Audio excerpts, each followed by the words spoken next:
Hi, friends, and welcome to the Artist Forge Live for an exciting conversation and announcement today. I'm a little bit nervous to pitch this to you guys, but I hope that you are going to like it. So, with that teaser in mind, let's go ahead and bring on, as usual, your normal, wonderful, fantastic co-host Bassam Sabat, Matt Stagliano, and Becca Bjorky. So I want to make sure folks have plenty of time to get here. If you are here today, go ahead and say hi. I want to know that you're here because I'm going to ask you guys stuff and I need to hear what you think. This is a pivotal moment in the life of the Artist Forge and is really going to decide what we do and where we go from here. So I hope you are here and ready to talk about disrupting the art education industry. Hopefully I don't make any enemies. I have my fingers crossed. While we wait for a few more friends to show up, say hi, Dennis. Hello. Hey, Dennis. Yes, Dennis, our very first instructor. Our friends are here today. I want to go ahead and let everybody say hi and just let everybody know how you're doing and what you've been up to. Matt just had a really fantastic, super comprehensive class. Yes, I did. It was awesome. I had a great time on Thursday night. It was a little over 3 hours, which was right about what I thought it was going to be. And I thought it was a pretty good value. And I really enjoyed doing it. People that showed up had a great time and getting good feedback. And I'm going to be sending out the additional resources, I think, later today or tomorrow morning. So people will get all of that. But yeah, I had a great time doing it. I can't wait to do it again. Yeah, it was so fantastic. Lindsay here, and I know I saw Simone as well in the Facebook group. Yeah, that was a fantastic class. And I cannot think of anybody possibly getting more value and more information. Like if you paid for that class, dude, you got so lucky because that was such great stuff. Thanks. Yeah, 100%. I'm excited for like any follow-up things you do. Because one thing I think people can count on anytime they come to any of your classes is the fact that it is going to be, you're going to get so much. Like you could walk away and start your whole podcasting business now after all of that. Yeah. And the next evolution of that is going to be editing audio, editing video. So it'll all just start to build in, but you have to have those basics first before you can do anything else. Yeah. Yeah. So listen to Matt. He's going to make you a multimedia genius is what he's saying. There you go. Yeah. And from my point of view, I mean, I watched it, Matt, and, I kind of know bits and pieces about the subject. I'm not necessarily interested in podcasting as such, but all the aspects of it I've dabbled with here and there, as you know. But it was an amazing summary of everything, right? So even for me, who's kind of most of the stuff you talked about individually, I'm kind of aware of, but putting it all together, it kind of makes sense to me a lot more. So that was really valuable, even for somebody that kind of knows the basics of what you were doing. So that was very, very impressive, and like looking forward to more. And your style and the way you delivered it was just impeccable. I appreciate that. I think there's just a lot more than people think that goes into it. Yeah. Right. It's not just turn on a mic and go, which is kind of exactly. What you can do. And that's really the impact that it had on people. I think it clarified a lot, and it's not overwhelming. It wasn't. It really. It was. There's a lot more that goes into it, but it didn't sound overwhelming. Cool. That's the whole point. Awesome. I thank you for the feedback, guys. That's appreciated. Thank you. Yay. Victory. Simone is with us as well. Hello, Simone. Glad to have you, my friend. All of our friends are showing up. I'm so glad you guys are here. I can't wait to dive into stuff. Becca, do you want me to skip you today? Ooh, is she on absolute mute? No. I know. We want to hear your voice, Becca. We haven't heard it. I still have a voice. There you go. I'm here. Hello. Well, you're here, and that's what makes me happy. So, for folks who have been with the Artist Forge for any amount of time, you know that this really started out of nowhere. I wanted to go on walks in the morning. Same. I wanted to go for walks in the morning, and I wanted somebody to talk to, and Clubhouse had just become a thing. So I would just turn on Clubhouse, and whoever would show up, we would talk about whatever happened to come up that day. And it was a lot of fun. And that is how I met these lovely, incredible people that you see with me today, just by having really great conversations. And then as the audience grew and as more people showed up, we had to start kind of streamlining things a little bit. And the way that we wanted to talk and the things that we wanted to talk about were kind of just born out of those conversations and where we as a community naturally tended to flow. And then from there, there's been so many ideas for things we could do as the Artist Forge to help forge artists, right? Like that's the purpose of the name, is for this to be a crucible, essentially, where artists can come in one side and go through the fire and then come out the other side ready to go off and do amazing things. The problem is that we've always existed within a predefined structure of education that is popularly understood throughout the community. And I'm going to describe it for a minute just so that we are all on the same page, which is essentially somebody builds up a big platform. They bring in artists, they produce the content. The artist then gets a cut of the sales, which is always lower than what the platform brings in because the platform has all of the additional costs. But also the priority of these things, and this is where I might get into trouble with people, so forgive me. This is not an attack on anyone, I swear to God. But the priority is to profit. The priority of these platforms is to profit. You have a business, the business needs to make money, and then you have to figure out of the money you make, what percentage you can then pay the artists.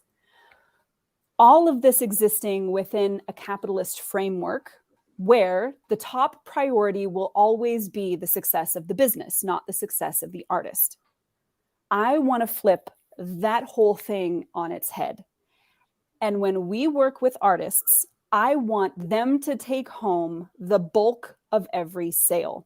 Right now, my pitch to these amazing folks with me and also to you as our community is an 80-20 split. I want 80% of every sale to go to the artist. 10% to go to covering the costs of running the business, which right now we have kept incredibly low. And then 10% to go to the person who is then running the daily tasks, doing the things that I'm doing right now, which is essentially getting in contact with our instructors, checking their content, making the promotional materials, doing the posts, that kind of stuff.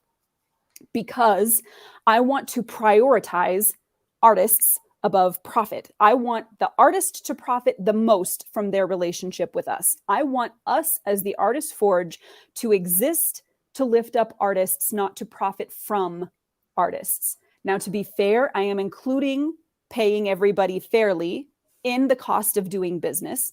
But once that is met for the year, so let's say it costs us $5,000 a year to cover our costs. And once we reach that, and the person who's doing the admin work has been paid, everything above and beyond that becomes profit. But I don't want that to exist.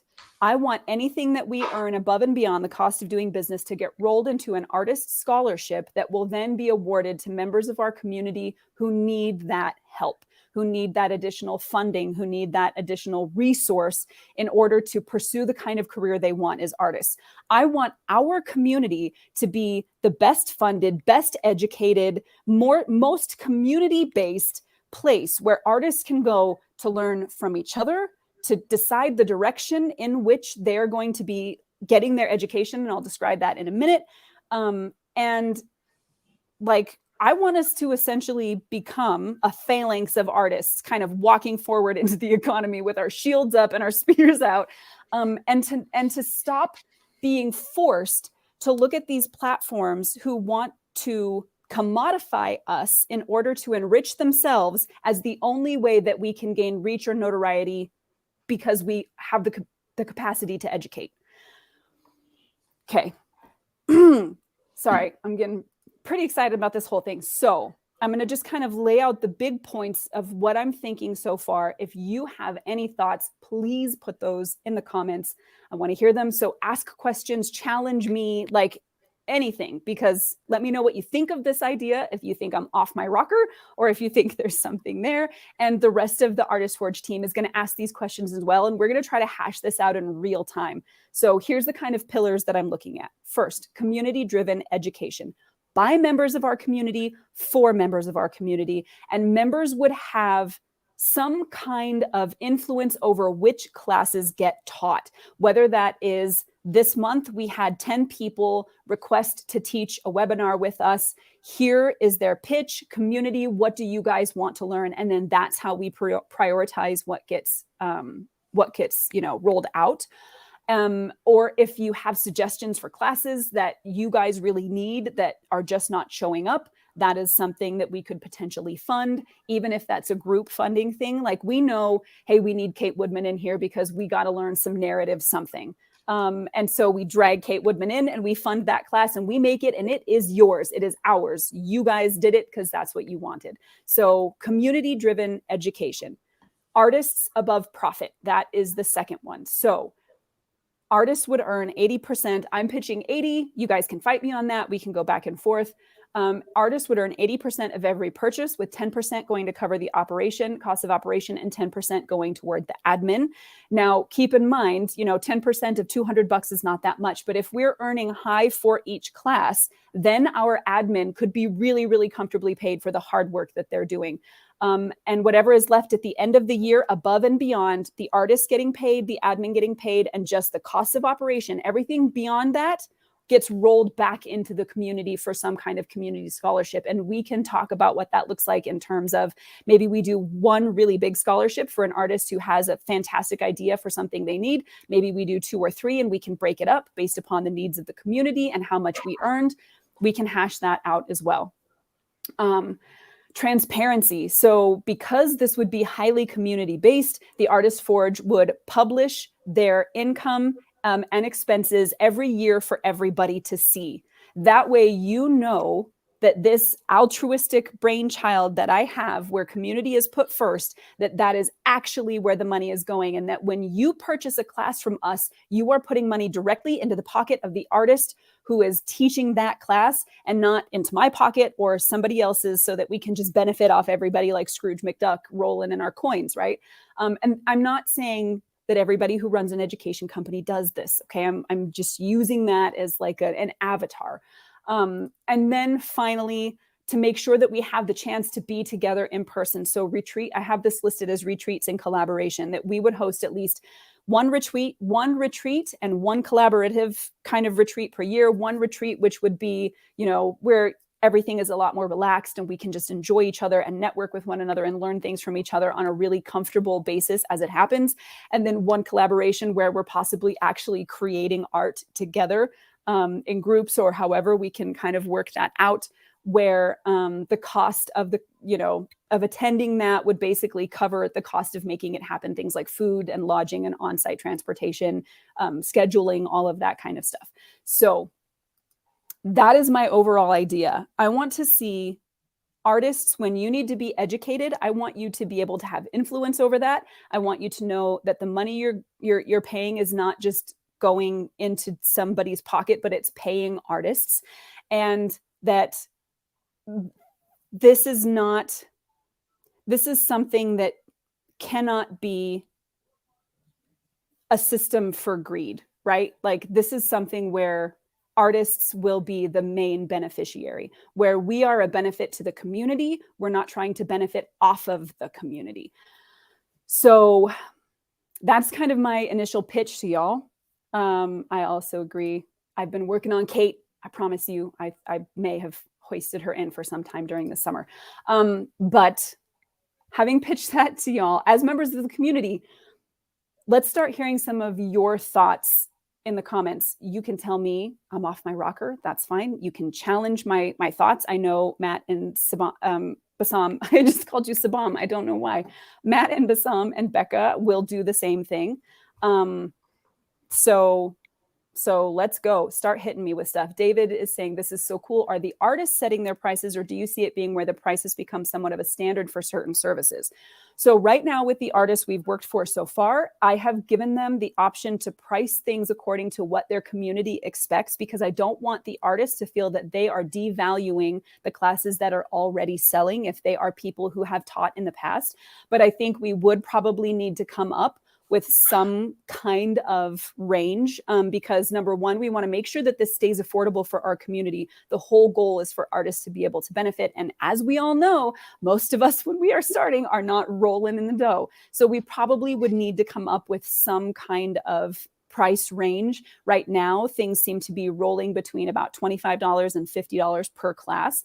StreamYard has a limit for the plan that we're on right now of 250 people. And if we make it our goal to max that out as many times as possible, then I think that that makes things really comfortable. But so far, that's where we're at, David. But I love this question because I think that that is really important. Very valid. I think that's a critical decision that we would need to make. Yeah. 100%. Yeah.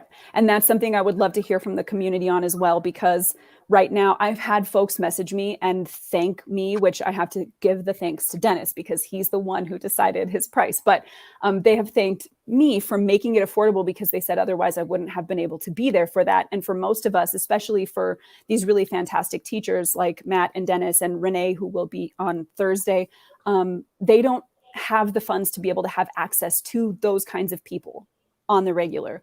To attend conventions or do other things where those folks are at. So being able to ask questions like that live, I would like to make sure that that stays within the realm of affordability, and our community can definitely influence the decision on what that is. I think it's important. I think it's accessibility is important in this case. And when you look at the typical artist or,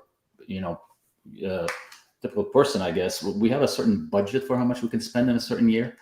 Right. So you don't want us to be, you allow great community, great courses, but I can only afford 2 because of the cost. Right.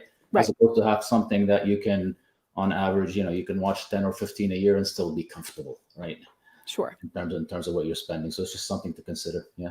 Yeah, absolutely. So I'll be taking some kind of notes as that. So David, your question is duly noted, but I hope that answered it at least a little bit.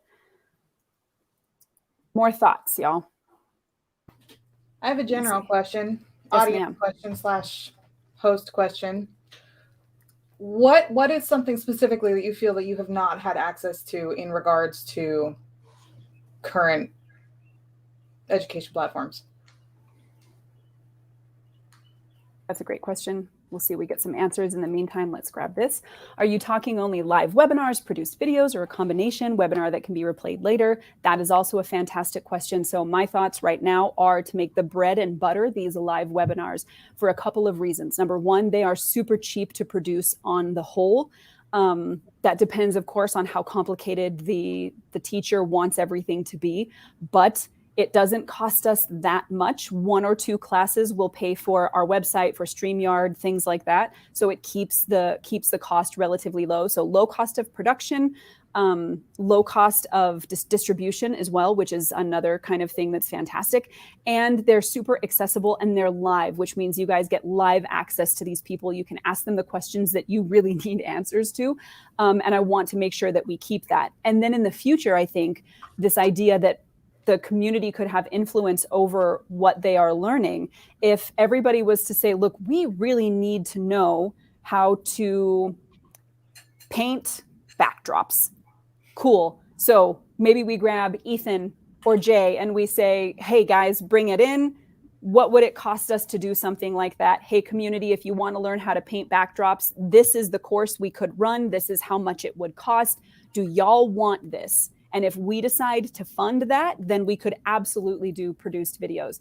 But I also think sometimes, while I love high production value and it's great to look at, sometimes the production value is so high that in order to pay for that, you have to make the sales, and each class costs so much that it starts to become cost prohibitive. So I think if we keep the production value as low as possible, like just over the bar, right?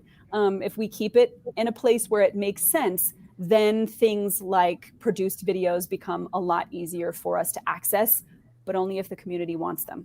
Then we're not taking some crazy financial risk, hoping you guys are going to want a class. We know what you want. We can make what you want with who we want to do it. And that would be the goal. Yeah. But let me know if that to answers just to answer that last part of the question, webinars that can be replayed later. I mean, that's what we're doing now. And that to me, that's a given. Yes. Right. Yes, Dennis. So Dennis's class, his color grading class just went live on our website. I checked everything today. we should be good to go. In fact, let me grab that. Yep. So it is up and playable. At least it is. Yep, it's working for me. So for anybody who bought it, you will get, well, they already have the link, but I will send an additional email out that has a link to the password protected place where you can review that. And it is also now up for sale on our website, which is the same 80-20 split. Dennis is getting 80% of every sale. So when you buy Dennis's class, you're supporting Dennis. And we're here to support Dennis as well. Basically, like, we're eating the crumbs, right? Like, that's kind of what we're doing. But if there's enough crumbs, you can make a pretty good life. So like, that's kind of the idea. But yes. Good point about balancing the cost of production with making classes affordable. Definitely something that we have to keep in mind. I think sometimes as artists, we can get so caught up in wanting to make something really beautiful that we don't recognize that because we've done that, we now have to price a thing, or we have to have a big enough audience, or we have to, et cetera, et cetera, et cetera, in order to cover those costs. And that makes it a lot harder to pay the artist more. So, there's a balance in there I think we can find. The more I think about it, the more I see this mirroring the simplicity of what we did on Clubhouse, right? In the sense that it's not about the beauty of it all. It's just about the conversation. It's about the accessibility. It's about the feedback being live, and it's about anybody can join, and it's easy to do, right? I don't. That kind of came to mind. The only difference being is we're maximizing content by bringing in more people to produce content, as opposed to same 4 people talking on Clubhouse, right? Yes, exactly. And like, so many times we would be having these conversations, and like Rupa would come up, or, just one of our amazing community members would come up and have these fantastic insights. And I'd just be like, oh my gosh, this is so great. And that's what made it great, is our community is what makes it. Becca, you got something? I see your face. Okay. Yeah, so more questions, y'all. If you have more questions or thoughts, go ahead and hit me with them, because this community is literally built with you in mind. So one of the questions that I have is, we've been relatively private up to this point, private with the Facebook group and membership and whatnot. Will that model still stand if we're trying to go large scale public and have as many people buy into these classes as possible? Is there an incentive for anybody to be an actual member, right? Is it lower pricing on the live version and then prices go up afterwards? Is it a tiered model subscription service? Hey, for $39 a month, you get access to everything versus paying per episode. What are some of your thoughts around that? And I'm sorry if I'm Max Headroomy, if it's a little choppy. Okay. All right. No, you're good. So my thoughts are, first, the community will always get a discount as opposed to what is publicly available. And so long as we even keep the publicly available ones within, reasonable limits as far as what the cost is, then the discount, I think, is a benefit to the community. The fact that our teachers are coming from our community and they're there with you already, or will be there with you. I think those things are the benefit. And then there's the fact that we're all there together is a huge benefit of the community, and why somebody might choose to join that. And I look at this more like, if you were to, I have a similar thing with my subscription platform for my readers, right? Like, they can go check stuff out on my website. They can find me on Facebook or TikTok or whatever. But they only get little bits and pieces of things. If they join my subscription platform, they get the art that I make and the books that I write, and I'm commissioning music, and they get all of that stuff. Plus they get to be there with each other, and they get to comment on the books and tell me their thoughts and vote on stuff. And I think that is the benefit of the community, the fact that we can learn there from each other outside of class, and the fact that there will be an additional discount for anybody who joins that community. And then as far as the future, where something like a subscription model is concerned, even though that's really nice, and it keeps you, about what you're going to make each month, there then becomes danger that you do not produce And I have seen this happen where education platforms have moved to a subscription model, and now people are not getting what they paid for. And I want to make sure that that is a trap that we do not fall into. So I don't personally have any plans for a subscription in general, unless we maybe have something like a fee or a bundle where you can now get every class that's ever been taught and you can go watch that. And maybe that is a one-time, or something like that. But we could definitely work that out. Like if the community would rather have a subscription, that's also something we can talk about for sure. Do you see things like this going beyond art fundamentals or delving into things like mental health awareness? Yeah, Becca's shaking her head. Yes, 100%. The core that we have always had is the way that we think and not necessarily just the techniques that we use. And even just here on this panel, there's a lot of really fantastic folks who already have great insights into stuff like this. But if that means we go and we get people to bring in that can talk to us about stuff like mental health for artists and neurodiversity in our communities and all of that kind of stuff, mental, emotional, even physical stuff, yeah, 100%. I absolutely plan on including stuff like that. Oops, I'm unmuted. And the business end of things too. Yes. Yeah. Oh yeah. Business for sure. Yeah. We have fantastic business teachers just here. Oh, here with us.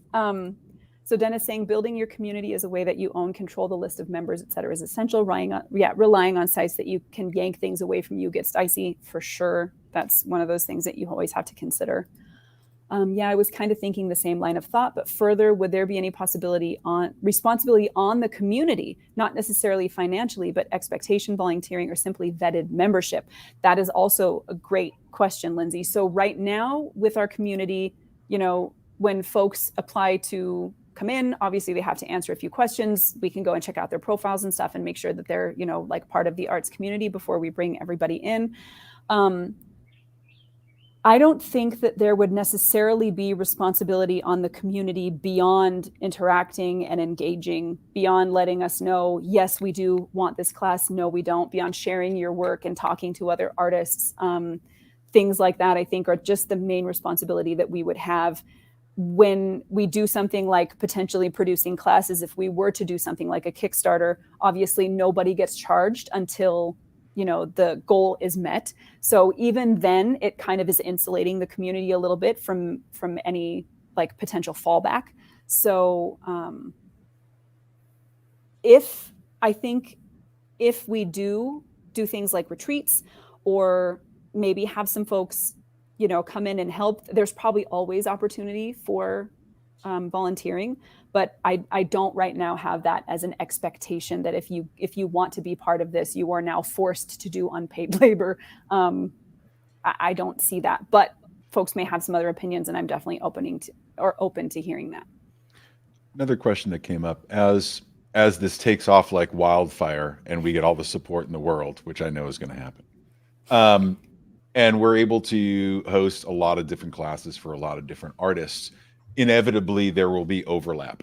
How do you expect to manage if everybody wanted to come out with a lighting class and we suddenly have, 5 or 6 really great lighting instructors all trying to sell on the same platform, and then there's one class about poetry, right? How do we manage the balance of the types of classes and the instructors? And if somebody comes out with a lighting class, is there a moratorium on another lighting class for 6 months? Or how do you envision kind of like, hey, if this is a great platform for a lot of artists, it might draw a lot of artists to teach?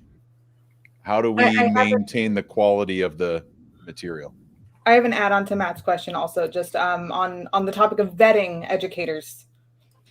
That make them fight it out. The process, not just for determining, how when we can release certain types of content, but how do we properly choose effective educators? Awesome. Okay, I love both of these questions. So as far as the overlapping content is concerned, if I gave a lighting class and you gave a lighting class, we would not give the same lighting class. If I taught lighting and you taught lighting, there are some people who my method is going to make absolute sense to them. And there are some people who it's not going to make any sense at all. So in my head right now, and this will partly answer your question, Becca, right now I'm reaching out to friends of mine, people I know who already teach, who are stinking awesome, right? Just in order to get us used to putting these on, to getting feedback from the community, to make sure the bugs are worked out, to get a standard operating procedure, to learn how to promote all of that kind of stuff. And they're obviously amazing, but they've also been teaching and they have taught, and they're already fantastic.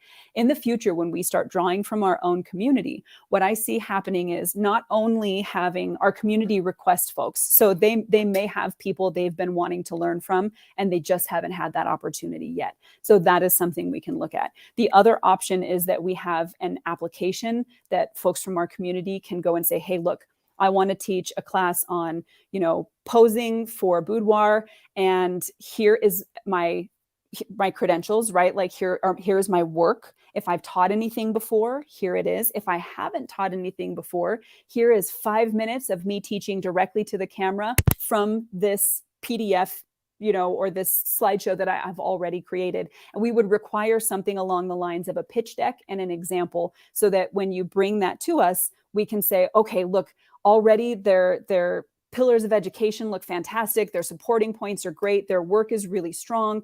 And when they are doing it, we've got proof that they can deliver when it's necessary. So essentially, something like that. If we were to say a 3 to 5 minutes of you teaching directly to the camera, we would have a really good idea of what that looks like for you to be able to do that. And if the pitch deck is strong, and then if we do follow all the way through on that, and we maybe take that month's applications and we submit those to the community, and we say, hey guys, these are the people who are ready to teach. What do you guys want to learn? And everybody says, this one we're dying for. Okay, cool. That's the one we're going to prioritize for the next class. And then we start going down the list and grabbing people as we can. Recognizing that when people would vote on something like education, this is not necessarily a popularity contest, right? And if somebody did not end up high on the request list, that doesn't have anything to do with whether or not they're a fantastic artist or a good teacher. It would have to do with what we need to learn right now. So accurate. I hope I'm answering everything okay so far, as like you guys actually, like I'm actually answering it and not just talking in circles like I'm always afraid I am. Follow up to the follow-up to the follow-up, just very quickly. Someone puts out a class in December, takes off like wildfire, and then new classes come out every 2 weeks. Is there any commitment that we're making to that original artist that we will continue to promote them actively for a period of time after the class, so they don't get buried by all of the other new shiny things? Sure. Or is it just kind of like, hey, leading up to the class, there's a promotion of X, and then it's on you to keep people coming back, and hopefully enough people will be seeing it so that they can purchase, the back catalog item, for example. It's a terrible name for it, but you know what I'm talking about.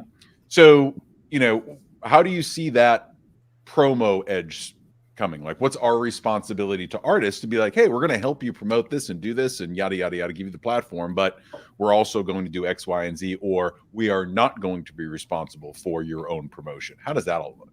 That's a great question. So there's a couple things in here. One is a big part of this question. The reason that this would be an issue oftentimes with traditional education is that the company has already invested a crap ton of money in making this happen. And so we need some kind of insurance that we're going to make our money back, and we can pay you, and we're going to make a profit. With the structure that we're building right now, or that I'm suggesting we build, we're keeping our costs really incredibly low. And so if we run the promotion up until the time of the class, as far as our business is concerned, we're already covered at that point. And then everything else is profit for the artist.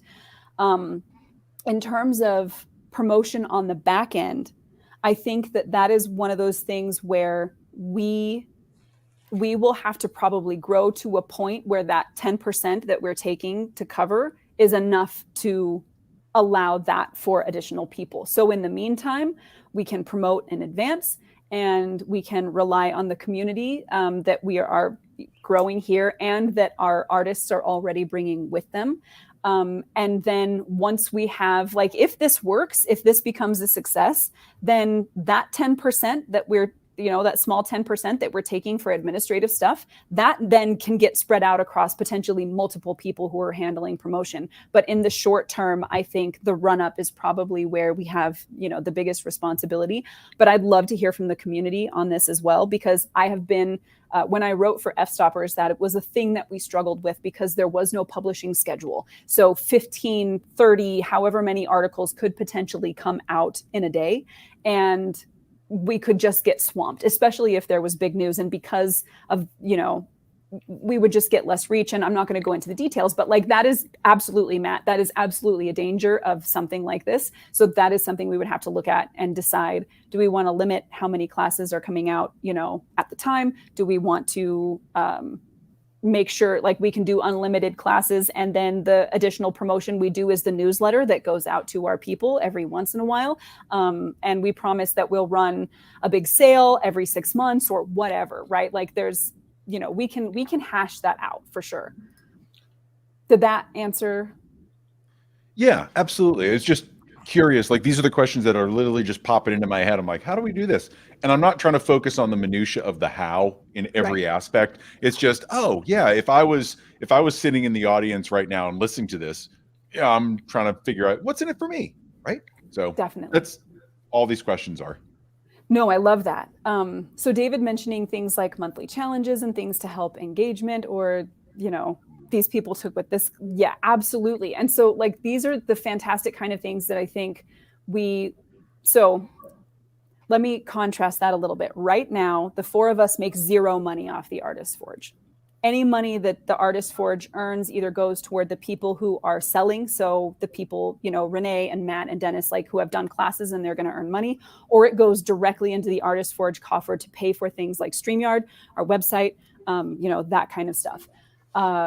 So if we start like we used to do our monthly challenges and things that we were doing, we would then potentially need to rely on the community to have a little more involvement up until that 10% that I'm talking about can be spread out enough to pay somebody to run this.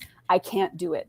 I'm building an author business right now because I want that to be my long-term source of income. This is my passion, to serve the artist community. And so I'm like, none of us are taking an income from this. So in order to, fund another person, like, I would love to be able to grab a member of our community who absolutely loves business and loves, like the kind of work that goes into this kind of stuff, and for us to be able to pay them like 10%, man, of every sale is yours. Go and make crazy stuff happen. Like, that would make me so happy, because then I would know that the Artist Forge is not just helping build up the artists in our community, but it's literally putting money in the pocket of working artists. So if we could get something like that, like once we can get that rolling, bringing back things like our monthly challenges and stuff like that, I think is an absolute possibility, necessity, etc. If somebody wanted to volunteer for that now, well, I would be happy. It's the first week of June. Let's do another one, and we'll just do it like we did before. Let's just commit right now. Okay. We'll pick one. We'll pick one after this live stream, and we'll post it, and we'll talk about it in 3 weeks on the live. Cool. That's what we're going to do. Doing it. Another question that comes to mind as we talk about, how would this be different than other, typical platforms, is the question of non-compete, right? I don't know how you see that. How does it work today? I don't know. I don't know much about the subject, but how does it work today in your typical on your popular platforms versus what we would do? Sure. So my experience right now is that many platforms who produce content with artists, I would say if you're getting 50%, you're probably on the very top 1% of people who are getting that, if you are still part of a platform that is doing royalties. Many platforms right now are literally just buying people out because they are not making enough to cover their cost of production and their cost of doing business. So there are at least one well-known platform where they're just going to pay you a certain amount and then they're going to own your class. that is also becoming common as well. So I've heard everything as low as 15% up and above that, because the cost of production, as I mentioned, just the cost of running the business is high. And we're obviously trying to head that off. So that's one thing to keep in mind. And then because of that high cost, they don't want their artists then competing with themselves or competing with the business by selling that class or teaching that class somewhere else soon after it's produced. So that's where the non-compete comes in. So a lot of these places are at least a year, some are as long as 2, 3, 4 years, where once the artist teaches that thing, then they don't get to teach it anywhere else. I think with the bread and butter of this platform being the community and then the live aspect of being able to be there, I think 6 months for a non-compete is enough that we can ensure the artist is not going to damage their own sales by, teaching something somewhere else and then having the same competing class in 2 different places. And then after that point, I think it's completely up to the artist. They can pull their class if they want to and teach it somewhere else. They can do what they want with their intellectual property. Consider us a facilitator to get your teaching in front of people to help you make money off of your work and your education and for the community to benefit. Don't consider us the pedestal that you are forced to stand on because you don't have another option, and that we will pull that pedestal out from underneath you if and when you no longer become profitable to us. It would be up to the artist if they wanted to sell their platform or sell their course in our store afterward. Those things are going to be available for at least a couple of the artists so far who we're working with. They are going to sell the class afterwards, retaining the same 80% of every sale after, of course, fees are taken out, because thanks, PayPal. But after fees are taken out. So I'm looking at Becca because I felt like she had a question. Sorry, my face is really loud. I mean, I keep coming back to my first question, but no one wants to talk any shit publicly. What have you guys not gotten from education so far? What do you need that you're not getting? Because I could definitely think of a lot of courses that I paid money for that did not give me anything of value, really. Okay, so how about you spill the tea then to start the tea spillage? And I'm going to grab this question really quick. Could participants opt into an email list that is provided to the artists following them or for allowing them to continue promotions? So are you asking if you buy a class, do you then have the option to opt in? Right now, my idea would be that if somebody buys a class, the artist then gets those emails, but we could potentially also use that as an opt-in option. Let me know your thoughts. I'm sorry, I don't know which Facebook user this is. That was Bobby. Okay, so Bobby, let me know if this is something you're just throwing out there as an option. Sorry, somebody's at my door. If this is something you're throwing out there as an option, or if you're saying, hey, can we protect ourselves by not allowing our email to go unless we choose? Like, let me know which one of those things it is. Bees from Becca. Okay, I'm gonna mute myself so I can go check, and then Becca, go ahead and what's your answer to this question then? And what would make our content especially valuable, aside from the ethical awesomeness that is us, right? Like, what would make our courses different in content, I suppose, than those that are offered elsewhere? And I've definitely taken courses from multiple different platforms and resources, and some have been better than others. Sometimes it's been highly reliant on the educator themselves. Some people are just really fantastic teachers. They know exactly how to get to the heart and the meat of what they want you to know, and they can get that through to you effectively. Some people are just very much going through the steps of, this is how I did this, and I can't really tell you why, but we're just going to copy everything I did, and congratulations, now you're a better artist, which doesn't really work.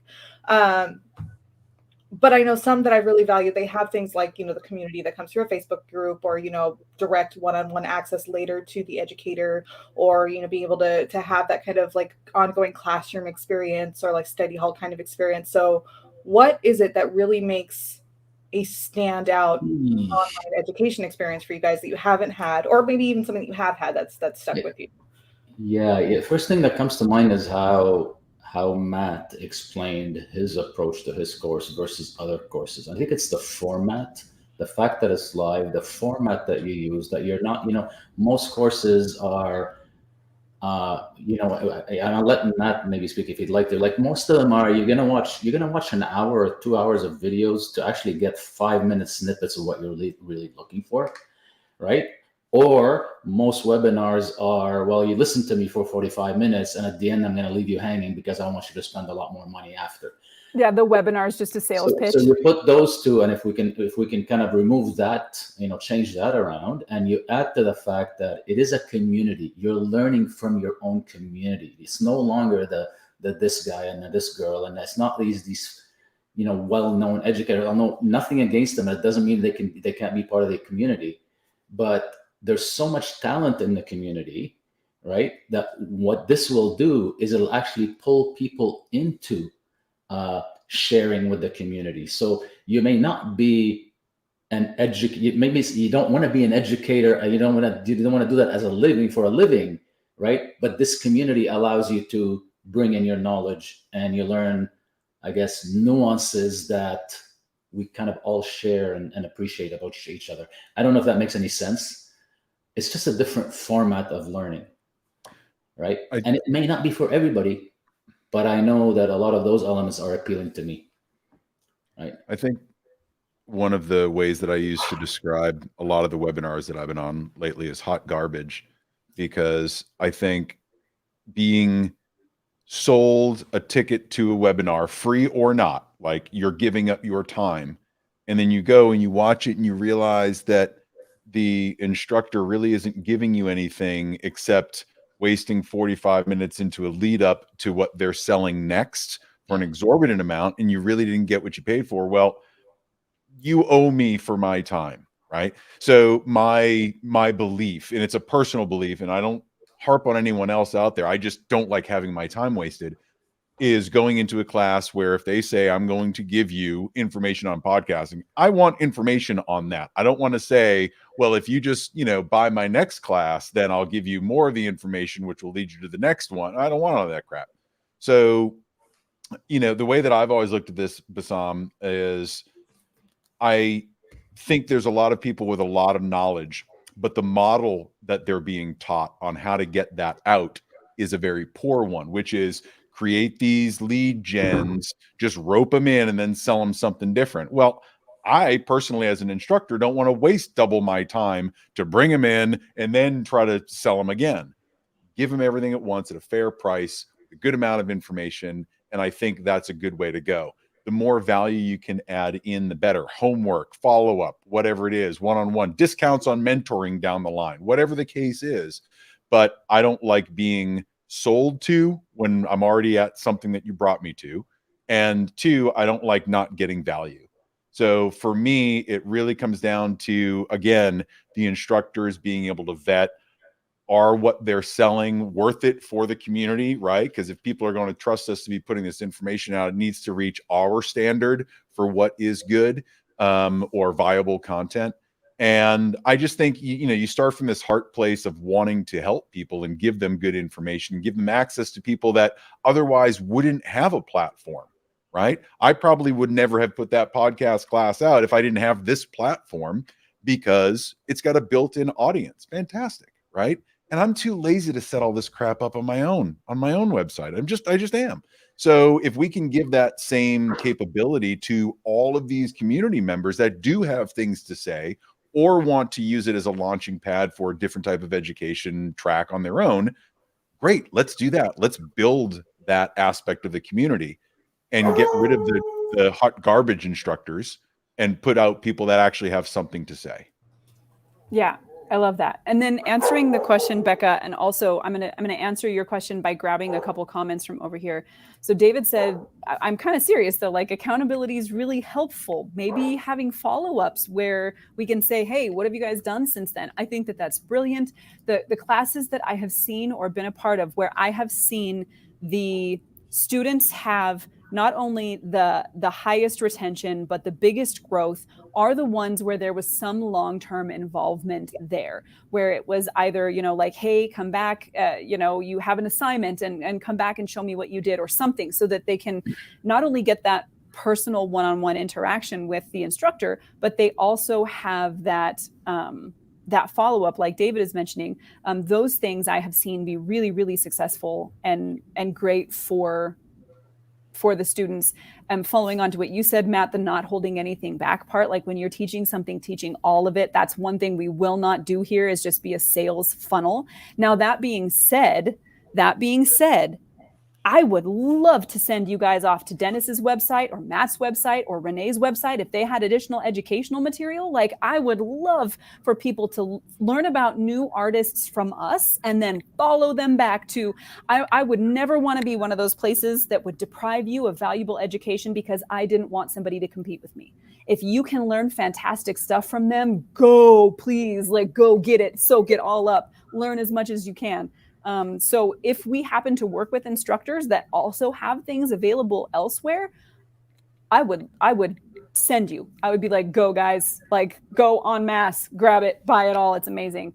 As for me, I think this suggestion that Bobby made is potentially ranking it for users. So saying, hey, here's a G, this is general education, everybody can benefit. Here is an A, this is advanced material. If you haven't reached a certain level yet, this may not be for you. Like, I think that could be a kind of a fantastic thing for our community members to see. If we had 3 lighting classes and one of them was advanced techniques that most folks may not have used before, then it'd be great to let them know that. If one was general, hey, let's start from the ground up and build, like, that would be a great way also, Matt, to avoid one of the things you were worried about, which is that overlap. So, like, I like those ideas as well. Yeah, I think this discussion also ties into what we were talking about, which is vetting the content, vetting the webinars in advance, because again, you want to make sure that we're not putting out webinars where it is a sales pitch and it is a come on and so on and so forth. So, really looking at the content, or at least the approach prior to agreeing to work with that educator is important. Yeah, I think making our expectations clear up front and letting our educators know if you want to come in. We have a kind of a set format, or at least some points you must meet. Here are the 3 things. Here are 3 or 5 things that your webinar must meet. So, kind of follow-up question that then David and Nicole just kind of touched on, because I mean, a lot of my biggest concerns about making something truly special and unique, aside from our awesome community that we already have, and it's gonna grow, guys. It just grows every day anyway. We see all the new member requests. But most of my issues I'm seeing have to do with the general pedagogy, and like how do we handle those things, like the follow-ups? How do we create a more interactive learning experience? And I know, like, when I've done online classes, like especially like long-term stuff on like edX or Coursera, where you have to go through and like do forum posts and stuff, I skip it a little bit, even though I know I shouldn't. But in the case where it is something live and interactive, where you have to have actual interaction with your peers, like if you imagine going back to a classroom, folks, think way far back, and being broken up into your little groups in your classroom, and then having a problem to solve that you then present to the class, present to the educator, and being able to work through things yourself, so you're actively interacting with the learning material and actively committing it to memory. That is very effective teaching. And so how do we apply these kind of different styles of learning in a digital way?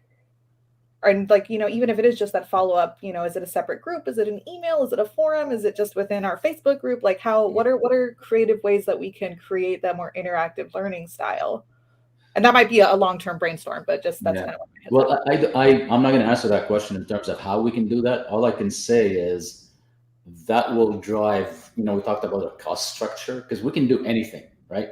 But at the end of the day, everything costs money, and certain, many things cost money, and maybe sticking, at least at the beginning, sticking to the kind of the purpose and the structure that we kind of agree on, and see where it takes us before jumping into other things. Because that's where, that's why, somebody can challenge this 80-20 rule, right? Is it 80-20? Is it 70-30? Is it 60-40? Well, it depends what we want to do with it, right? So yeah, it's worth further discussion in terms of what is the initial model or structure that we want, and how do we, what is it that we don't want to be, right? We got to be very clear on that up front, and it doesn't stop us from adding things later on. But if we go into it saying, hey, we can do this and we can do this and we can do that, I think it'll backfire relatively fast. But even just simple things like if we don't necessarily request like a full-on syllabus from our potential educators, but just create some sort of outline, right? Like, we would like you to please make sure to include XYZ within your 3-hour webinar, right? Like, what are the requirements and expectations that we do have of the educators that we can then review, when they give us back their information before something goes live. Yeah. Worth considering. So here's a thought, Becca, in answer to your question. I teach a class on creativity, and it's a creativity masterclass. Essentially, it is 3 days long, and it is a couple hours per session. On day 2, everybody gets a homework assignment. On day 3, we look at the homework assignment and I break them down, and I will just tell you guys up front, this is the assignment that happens. Everybody has to photograph an apple with no additional props, using only light to communicate a story, a ridiculous story about the apple. The last one I did, the apple was a serial killer. And they had to photograph the apple like it was a serial killer, using only light in order to communicate that. They were not allowed to add a knife to the scene or anything like that. People came up with the most creative, ridiculous, fun things in order to communicate that mood and that danger. Have people photograph an apple like it is a superhero.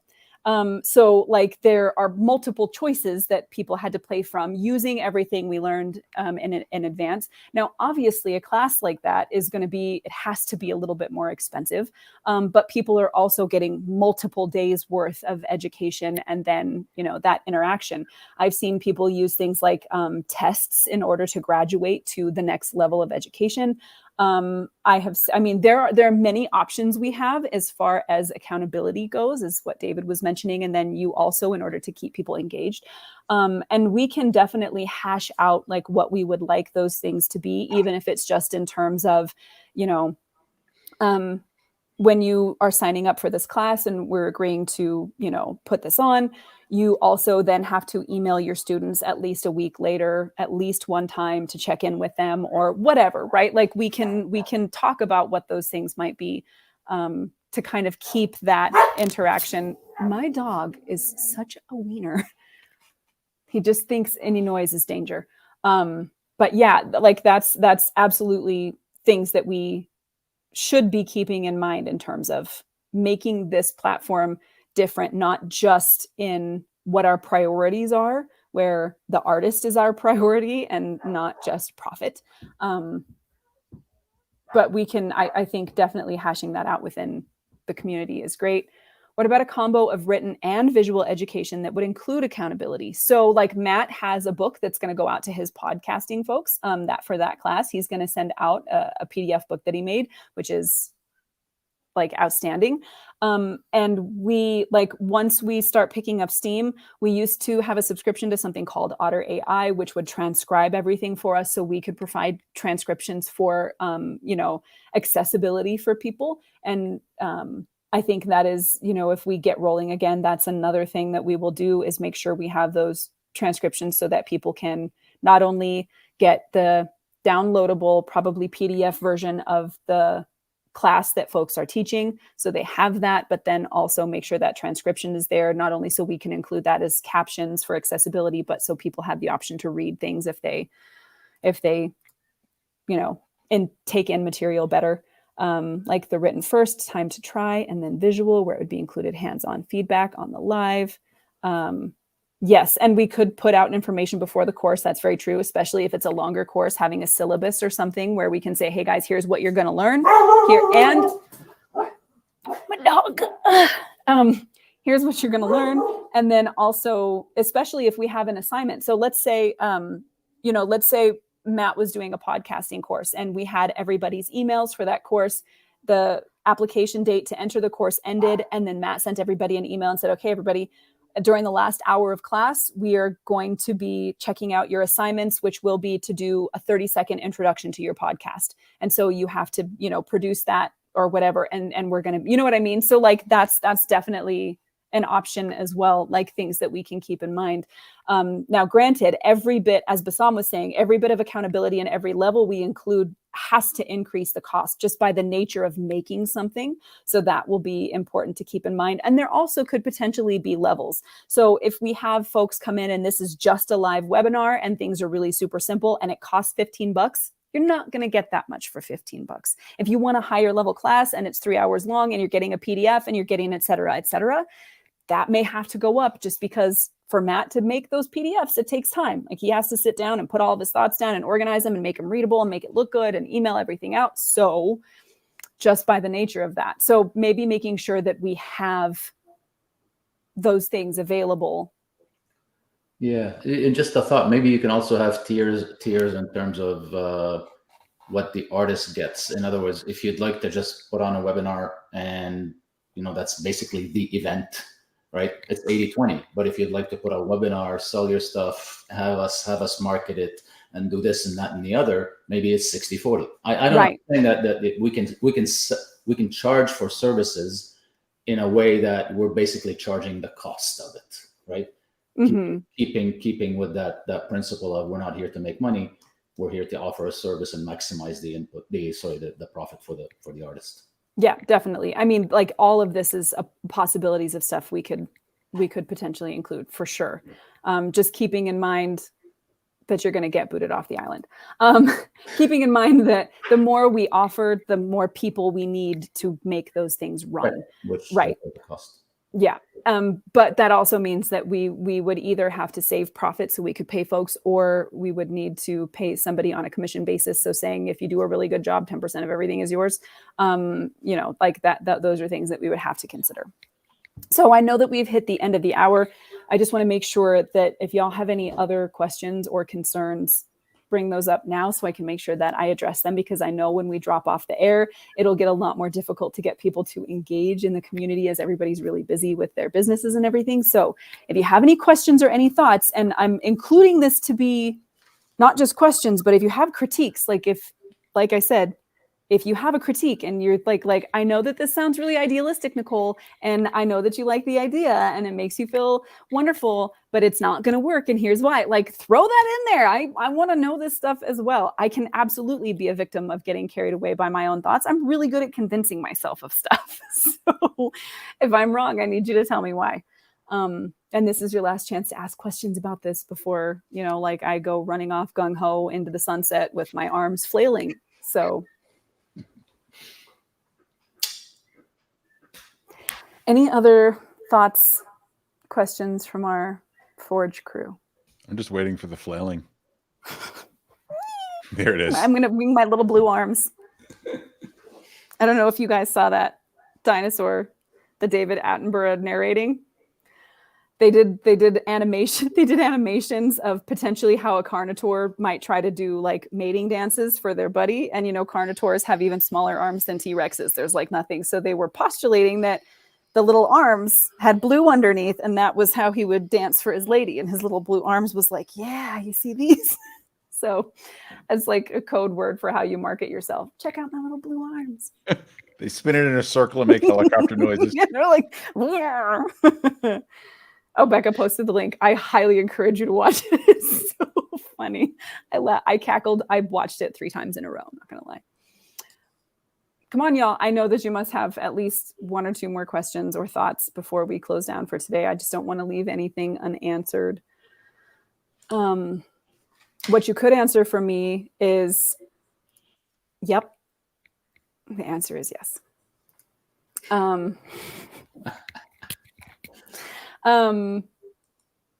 One thing that you can answer for me in the comments, so this is a question to our community, is this a thing you would like to be a part of? And that is an important question. Is this a thing? Is this idea a thing you would like to be a part of? Would you want to come and teach under auspices like these? Would you want to support the classes knowing that the bulk of the income was going right into the instructor's pocket? Like, is something that you would want? Lindsay's got hands of confusion technique. I just have such short arms. My climbing, my chalk bag that I have on my climbing harness has a tiny T-Rex on it. and he's holding one of those grabbers, the extended grabbers that you squeeze and they can get stuff for you. And it says, I can do anything. he's working it with his little T-Rex arms. I'm going to ask a favor out of all our live friends that are with us today, right? If you can each post in the Facebook group for others to come listen to this episode. That'd be great. Help us get people to listen to it so we can get more feedback from others, as opposed to just the typical, it's just posted and hopefully somebody will look at it. That would be great. Yes. You can also share it, not from the group since the group's private, but you can share it from the Artist Forge business page. Yes. If you want other folks to see it, the Artist Forge business page is the place to share it from, because our group is private, so I can protect you all. And Gina says, missed the first part, but I'm interested. I will post my initial thoughts in the Facebook group as well as this video. So, I'll post like the notes that I have written for myself to kind of explain things from. Thank you. That would be great. That would be great. The Creeptastics are awesome. Yeah. All right, y'all. So I know that we covered a lot of ground today, and I know that this would be like a pretty big departure from what we're used to in terms of how we understand businesses to generally run, with my goal to not make any profit.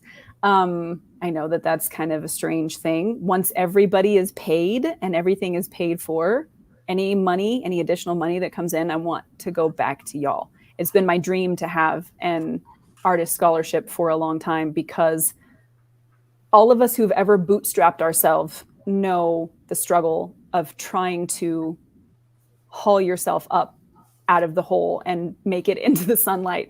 And sometimes a little bit of help is all we would have needed to have the kind of career that we were hoping for. So this would be able to do something like that. Dennis is going to work on some more ideas for classes. Go, Dennis. That would be amazing.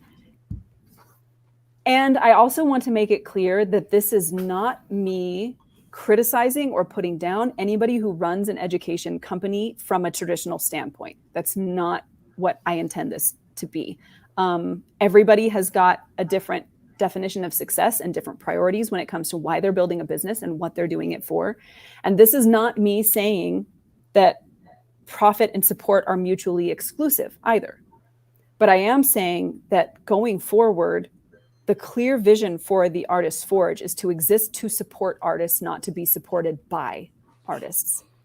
I want y'all to have better careers, more education, more money in your pocket because you were here, not for me to have more money in my pocket because you were here. That's not what I want that to look like. I want artists who teach for us to walk away with the biggest percentage in the market. Like I want their pockets to be so heavy it's pulling their pants down. That's what I want to happen. I want y'all to go have bigger and better careers because you were here. So that is my own personal goal for this. Let's continue this conversation in the group. This is going to be the third and final time, I swear to God, if you have a critique of this, please give it to me. The only way this will be successful is if we're thorough and we try really hard. And the thorough part is somebody telling me the thing. Yeah. I considered whether or not this should be a 501c. So that's still an option that's on the table. That's still a potentiality. But you're absolutely right. All right, y'all.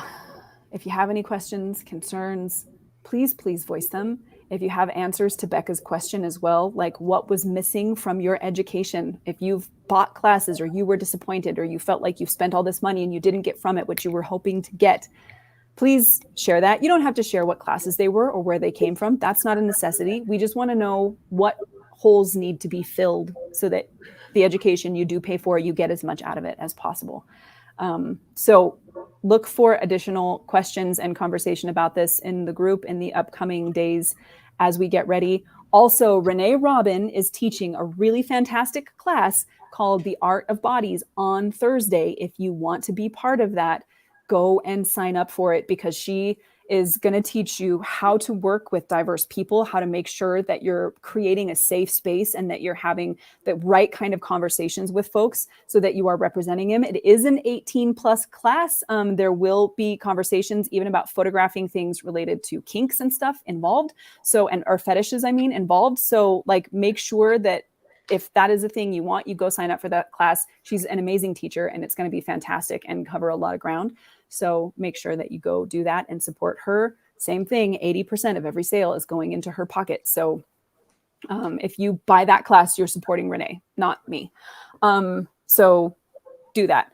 And until then, I hope you will share your amazing art in the group and chat about it and share your thoughts and all the other things there. We will be back here again next Monday at 1 p.m. And we're going to post about a community challenge. So we're going to go make some art and then we're going to talk about it again this week and get back into doing that. In the meantime, have a fantastic week. Go make art of whatever kind you make. And we will see everybody this coming Monday. I love you guys. That's all. Bye.